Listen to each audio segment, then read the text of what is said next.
Mire usted, en Nuevo León hay plantas muy hermosas que pudieran adornar nuestros jardines. Sin embargo, parece que socialmente hemos desarrollado un gusto por tener plantas exóticas en nuestro hogar que luego cuando se escapan a la naturaleza provocan problemas y ponen en riesgo todo un ecosistema. En este programa vamos a hablar precisamente de especies exóticas invasoras y de los riesgos que tiene el uso de estas plantas en el ecosistema de nuestro país en general. Soy Sergio Fernández Delgadillo, bienvenidos a Mundo Sustentable.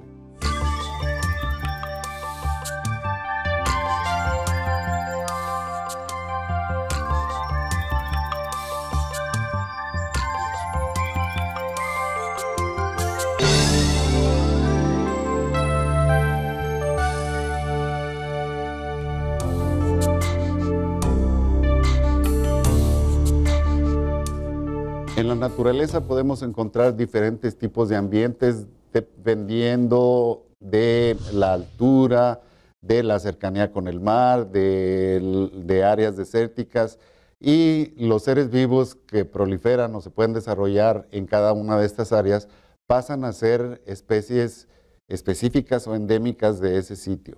Sin embargo, aparece de repente por actividad de los seres humanos invasión por otras especies que no son propiamente del área, que acaban por provocar problemas. En este programa, para hablar de los riesgos provocados por las especies exóticas invasoras en áreas naturales, hemos invitado al doctor Sadot Edgardo Ortiz Hernández, director del Parque Nacional Cumbres de Monterrey. Sadot, buenas tardes. Gracias por la invitación, encantado de estar aquí. Bienvenido a Mundo Sustentable una vez más. Te agradecemos mucho por venir a compartirnos todo ese conocimiento que tienes y toda esa preocupación que tienes por las áreas naturales de Nuevo León, de esta región. Feliz de estar aquí. Muy bien. Sadot, hablemos de las especies exóticas invasoras.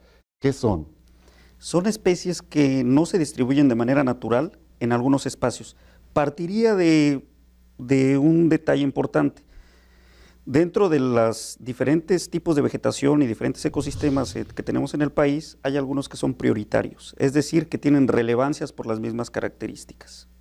Y estas tienen unas particularidades de flora y de fauna muy propias de cada lugar. Ahora bien, lo que no se distribuye de manera natural en estos espacios naturales empieza a tener algo de problema, es decir, cuando se introducen especies de flora o de fauna y se logran establecer en estos sitios, empiezan a reproducirse ocasionando problemas.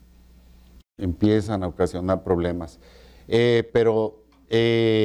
Ok, ¿cómo es que llegan a estar en un ambiente que no es su ambiente natural? ¿Cómo se introducen? Básicamente son por actividades humanas, es decir, las mismas personas son los que transportan por diferentes razones. En algunas ocasiones encuentran como que muy atractiva una planta o un animal y lo llevan a un lugar diferente a donde se distribuye normalmente y sin tener las precauciones logran escapar del cautiverio o de donde lo tienen y se empiezan a reproducir por sí mismas. En el caso del Parque Nacional Cumbres de Monterrey tenemos identificadas arriba de 25 especies de flora que son exóticas y de estas tenemos 5 que son o tienen la característica invasora. Quiere decir que la reproducción exitosa que presentan y las mismas características de la especie se diseminan con una velocidad causando ya problemas hacia las especies nativas que pudieran tener semejanza. Cuando ya se establecen este tipo de plantas o animales, cuando ya se establecen en una área específica, ¿cómo afectan los ecosistemas, incluso a la misma biodiversidad? ¿Cómo la afectan? La biodiversidad es afectada porque es desplazada. En un ejemplo así para poner en contexto, el trueno chino, que es el Ligustrum lucidum, se introdujo y empezó a desplazar encinos. Entonces, ¿qué pasa con esto? Los encinos producen bellotas y las ardillas se alimentan de estas bellotas. Al poner los truenos, pues la ardilla ya no pudo desayunar y si se siguen diseminando más, pues la ardilla se quedó sin comida y el problema está de que al no tener fuentes de alimento, la población de estos roedores disminuye. no solo el problema de las ardillas, sino también los otros animales que se alimentan de ardillas también ya quedaron sin comida suficiente. O sea, se afecta una cadena alimenticia natural. Se afecta toda la cadena y también las actividades que realizan estas especies, porque si recordemos, cada componente de los ecosistemas tiene una función muy particular.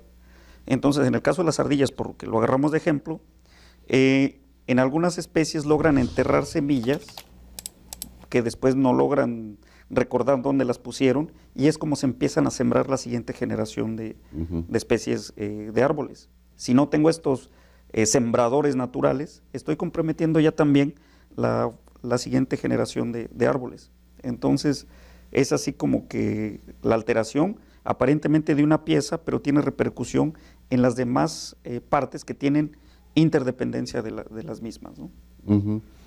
Esto es en el asunto de la biodiversidad. ¿Y el ecosistema en general?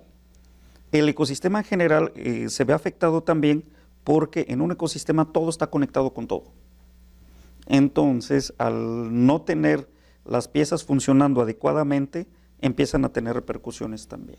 Entonces, algunos organismos, si estamos hablando, por ejemplo, del carrizo, del arundo donax, estos le llaman ladrón de agua. Es decir, para poder subsistir necesitan grandes cantidades de agua. Entonces el carrizo, al quitar esta parte abiótica del ecosistema, afecta también a otras especies que aguas abajo de los arroyos o de los ríos donde se distribuye ya no hay suficiente cantidad de líquido, y entonces ya se ven afectados pues todo lo que es los organismos que dependen del agua, ¿no? Esto me mencionabas hace un momento que es por actividades humanas. Y de manera natural se pueden dispersar, o sea, las aves o animales en movimiento. Se dice que algunas semillas de frutas son desplazadas por los animales en sus heces, las depositan en otras partes. ¿Esto cómo se da? Sí es posible en el caso del trueno, las aves son dispersoras de las semillas, pero para que las aves pudieran dispersar esas semillas, tuvieron que haber venido de algún lado. Es decir, la distribución de estos árboles, las aves no pueden tener un alcance tan grande que en África o Asia, donde se encuentran estas especies, para poderlas traer, ¿no? Forzosamente alguna actividad humana, por alguna razón, se trae y se plantan los primeros y ya después se acomodan con las diferentes partes de los demás de las diferentes partes de los ecosistemas, ¿no?, con los que conviven. Entonces pudiéramos decir se afectan en el caso de las plantas y aquellas, especialmente aquellas que tienen semillas. Se afecta a las otras plantas, pero también a cadenas de animales. O sea, la naturaleza se afecta por completo. Así es. Sí, la repercusión es para diferentes lados. Y en el caso de Calanchoe le llaman algunos, el problema que tienen es que empiezan a ahorcar a las demás especies de plantas y a ocupar los espacios. Y el problema que tenemos de esta otra especie es cuando se empiezan a dispersar en zonas donde hay otras especies nativas en peligro de extinción o endémicas, como es el caso de la agave Victoria regina, pues entonces estamos afectando especies que solo se distribuyen en ese lugar, ¿no? Muy bien, es muy interesante lo que nos estás comentando, Sadot, pero es tiempo de hacer un corte. Regreso contigo. No se vaya, estamos en Mundo Sustentable hablando de riesgos provocados por las especies exóticas invasoras en áreas naturales. En un momento regresamos. Aquí en el Parque Cumbres trabajamos con 5 actualmente. En el caso de aquí de la Huasteca está el Calanchoe, es el nombre científico. El nombre común es madre de 1000 hijos. Y este nombre se le da porque en la hoja de la planta tiene unos piquitos, el borde de la hoja. Cada piquito genera un propágulo y la planta puede llegar a generar otras 1000 plantas. Estamos viendo que se está retirando la planta y se están formando montículos. ¿Qué van a hacer con estos después? Bueno, lo que hacemos nosotros aquí en el Parque Cumbres es pues una parte era lo que decía de la conciencia hacia la población, y ya la otra nosotros nos encargamos de colectarla, ya sea por diferentes métodos. El método que vamos a utilizar para esta planta va a ser la quema. Se va a quemar y pues de esa manera ya vamos a acabar con la planta que se colectó.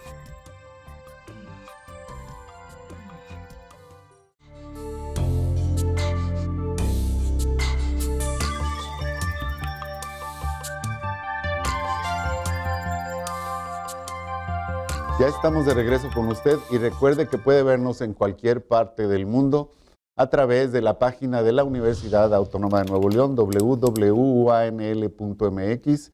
y también en las redes sociales cuyas direcciones aparecen en este momento en su pantalla. Sadot, regresamos con la conversación que teníamos. En Nuevo León se detecta la presencia de algunas de estas especies exóticas invasoras. Ya me has mencionado 3, pero yo quisiera entrar un poquito más detalladamente a cada uno de ellos. ¿Podemos empezar con cuáles especies son las que son las más problemáticas en Nuevo León? Sí, claro. Las 3 que ya comenté, Arundo odonax, que es el carrizo gigante, que este es bastante como que importante el efecto que causa por su consumo de agua. De hecho, le llaman en algunos lados ladrón de agua, y lo tenemos dentro de Cumbres de Monterrey, en los ríos, ubicados en la parte de Santiago, en los ejidos de San Juan Bautista, El Álamo, una comunidad que se llama Ciénega de González. En toda esa parte tenemos el carrizo gigante. El otro es el trueno chino, el Ligustrum lucidum, que lo tenemos en la parte de Chipinque y también en la parte de la sierra, por la zona del Manzano. Por ahí tenemos también esta especie. Un tercero es el calancoe, que lo tenemos en la Huasteca, afectando los agaves que comenté, el agave Victoria Regina, conocida también como Noa, que esa es una especie altamente invasora. Y tenemos también el tabaquillo, Nicotiana glauca, y también la sombrilla japonesa. Entonces, el tabaquillo está también en la zona de la Huasteca, hacia adentro, pasando la cortina rompepicos, y la sombrilla japonesa la tenemos también en la zona de Chipinque. En el parque únicamente tenemos detectados especies invasoras de tipo vegetal, pero también en el estado, en Nuevo León, y esperemos que no llegue próximo a Cumbres de Monterrey, tenemos la presencia del marrano alzado, que ese es otro tipo de problemática que presenta, dadas las mismas características. Estamos hablando de fauna. Cabe mencionar que tenemos algunas otras especies exóticas en el parque que no corresponden a la región, no corresponden al mismo parque, pero no tienen característica invasora. Es decir, donde se reproducen están aisladas, de donde se han detectado, no se han diseminado. Un ejemplo puede ser la bugambilia. Tenemos bugambilia dentro del parque, pero no se ha diseminado a otras partes de donde originalmente fue plantada, ¿no? De que estamos trabajando muy de la mano con personal de la Facultad de Ciencias Biológicas, con Facultad de Ciencias Forestales también, para llevar a cabo el mejor método de control. Es decir, hay que tomar en cuenta que estamos trabajando en ecosistemas únicos en México, y el control no es fácil cuando ya tenemos tan fuertemente arraigado estas especies, ¿no? Entonces debemos de encontrar métodos efectivos y métodos que tengan la contundencia que buscamos, ¿no? Aquel detalle de que pues casi en todos los ecosistemas se dan cadenas alimenticias. Estas plantas no tienen en la región nuestra animales que se las coman de tal manera que se pueda hacer un control con animales. Biológico. Desafortunadamente no. El calancoe es tóxico o presenta algunas características tóxicas para los animales que la consuman. Entonces, como que la herbivoría nativa no la tiene contemplada, y el ganado que se la llegara a comer pues, va a tener problemas pues, clínicos. Entonces, no se ha podido. El trueno tampoco. No hay alguna especie que pudiera, algún herbívoro que se lo pueda consumir, y el carrizo pues menos. Entonces eso dificulta un poquito más los procesos de control. Sí. Entonces, pues la siguiente pregunta sería, si quisiéramos entrar en un proceso de control o su erradicación completa, ¿qué es lo que procede? Yo aquí platicaría 2 vertientes. La primera, la prevención es básica, porque estamos hablando de un lugar donde ya se encuentran algunas y se están dispersando, pero también corremos el riesgo que por alguna otra razón se introduzcan y volvamos a tener otros brotes de estas mismas especies. Entonces debemos pues difundir y sensibilizar a toda la gente interesada. Hay algo bien raro que ocurre. Aunque no es el caso, no es invasor, pero tenemos una riqueza de encinos muy importante en el estado, junto con Tamaulipas es lo más diverso que tenemos, pero si vemos en las calles de Monterrey tenemos encinos rojos canadienses, entonces hay como que una atracción muy fuerte hacia lo diferente o lo ajeno, ¿no? Sin valorar lo que realmente tenemos. Entonces, por un lado, me iría yo a prevenir la introducción de estas especies que ya están altamente identificadas como invasoras, y segundo, el control. En algunos casos, lo que hemos estado haciendo es el control manual. En el caso del calanchoe o el calancoe, hemos tenido que quitar ejemplar por ejemplar con una labor titánica. ¿Y esto por qué lo estamos haciendo así?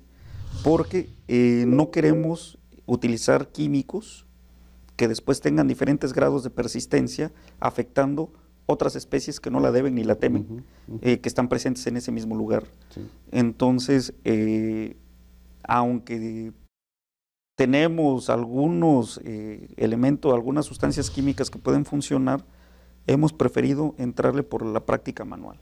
Al igual que la parte del trueno, hemos estado quitando manualmente todas las plántulas y los organismos pequeños, y estamos ahorita probando algunas sustancias que puedan tener la contundencia y efectividad sin dañar el medio físico donde se ubican estos ejemplares.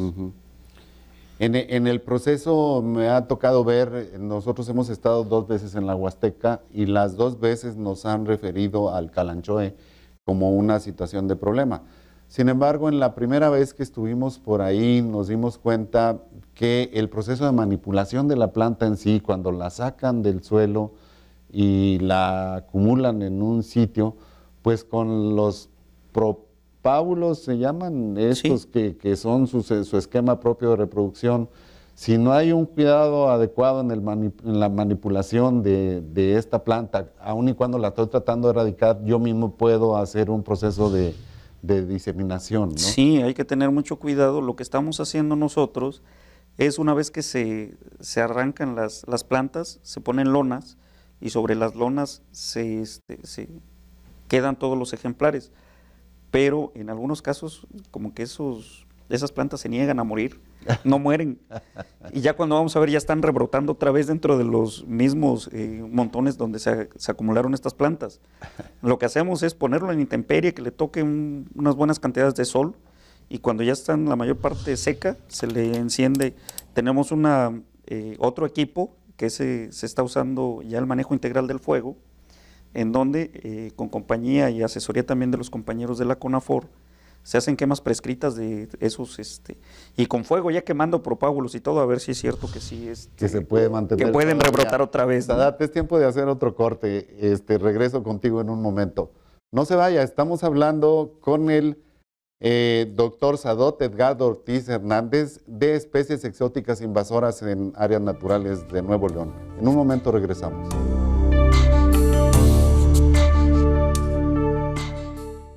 Estamos recogiendo las plantas que hay aquí, se llaman milijos, para que no crezcan en más lugares. Aquí estamos felices de ayudar al medio ambiente y a restaurar el Parque de la Huasteca.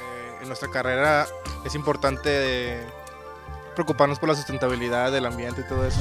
Como ingenieros tenemos que desarrollar no al 100%, pero desarrollar ese sentido de preocuparnos por la sustentabilidad, más que nada por la industria y todo eso. Entonces, eso yo creo que a mí y a mis compañeros fue lo que nos impulsó a venir aquí.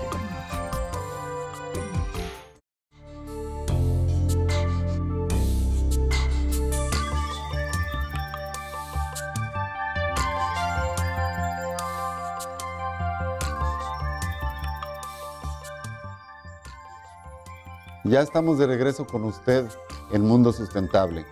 Sadat, me mencionaste esquemas de posible control. Uno es pues que realmente no se dé la introducción a la región a través de viveros o gente que anda cargando plantas de un lugar a otro.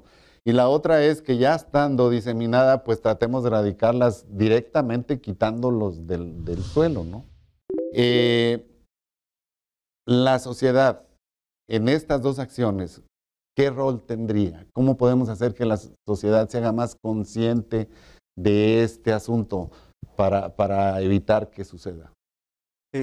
Híjole, la primera sería de valorar más lo nativo, evitar lo exótico, y me refiero a plantas y animales, y de lo exótico por ningún motivo introducir las que tienen características invasoras. Eso es fundamental si es que queremos prevenir y controlar a estas especies. La otra es sumarse a las diferentes campañas que realizamos con la finalidad de que entre más personas entremos al control físico y mecánico de las especies, vamos a tener mayor probabilidad de éxito. Es decir, ya cuando nos sumemos más a las actividades de erradicación y de control, nos va a tocar de menos actividad, menos trabajo. Uh-huh. Todos podemos participar de alguna manera. ¿Y por qué debemos? Porque los ecosistemas que están a lo mejor un tanto cuanto distantes, como lo ven algunos, tienen una relación íntima con cada uno de nosotros. Un ecosistema sano brinda servicios ambientales. Y estos servicios ambientales, de todos los que nos decimos seres humanos, los utilizamos. Es decir, todos los que utilizamos aire limpio, agua, y estamos muy cercanos a la polinización y a tantos servicios ambientales que nos brinda la naturaleza, la cual para que pueda brindarlos necesita estar saludable. Uh-huh. Entonces es ahí donde yo creo que nos debemos de involucrar. Tenemos diferentes actividades dentro de la CONAM también, y tengo entendido que también ustedes participan en algunas actividades. Entonces, entre más nos podamos sumar, es mucho, mucho mejor. Sí, bueno, hablar de una zona como la de la Huasteca, donde la universidad ha participado activamente con los estudiantes que están en su servicio social y que dedican algunas horas al servicio de la comunidad. Hemos participado 2 veces, como yo mencionaba hace un momento, en precisamente tratar de ir sobre las especies invasoras. En esta segunda vez se fue más dirigido el efecto, porque incluso ya con un control de que la planta fuera una bolsa prácticamente desde que la arrancan para evitar la diseminación de los propágulos. La universidad está muy activa en este sentido, pero sí valdría la pena, yo no sé, pensar en algún esquema de educación para la gente, porque de repente va uno a los viveros y pues las plantas están bonitas y se las lleva uno a la casa nada más por eso, sin pensar nada más, ¿no? Entonces, el control sobre los viveros es donde debería estar más, que no se ofrezcan esas plantas pues para que la gente se las lleve. Sí, yo creo que debemos de trabajar también en eso.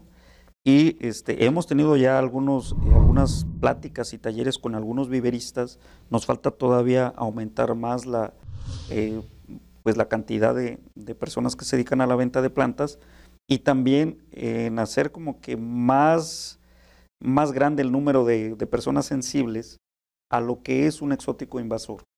Es decir, si yo quiero tener una planta en mi jardín con ciertas características, tengo que ver cuáles son las plantas nativas que van a tener mucho más bondades que un exótico o que un invasor, y los riesgos van a ser mucho menores.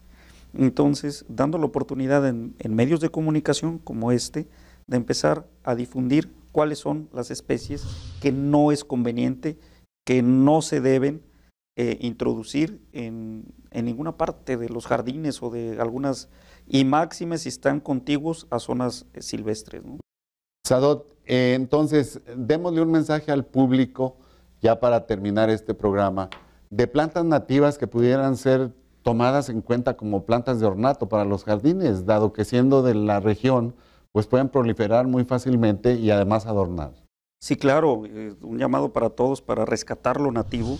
Tenemos unas especies muy, muy bellas dentro de la flora de Nuevo León. Tenemos la nacahuita, hierba del potro, el mismo cenizo, que puede cumplir una función de ornato muy, muy, muy interesante, y aparte no representa ningún riesgo hacia los ecosistemas que pudieran estar colindantes o cercanos a estos jardines.